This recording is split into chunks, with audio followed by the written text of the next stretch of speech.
Assalomu alaykum. Ismim Maftuna, Femi loyihasini asoschisiman. Femi startapi ayollardagi reproduktiv salomatlik sohasiga bag'ishlangan va aynan ushbu sohadagi savodxonlikni oshirish uchun xizmat qiladi.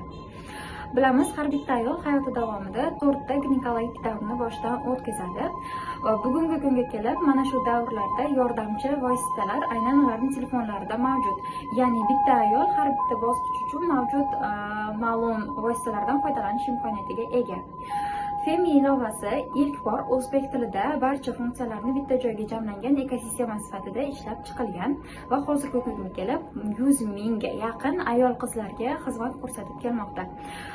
Undan tashqari Femida sodda tilda, murakkab terminlarsiz albatta, tushunarli uslubda tibbiy ma'lumotlar ulashib boriladi doimiy va kontentlarimiz O'zbekiston Sog'liqni saqlash vazirligi tomonidan tekshiruvdan o'tkazilgan.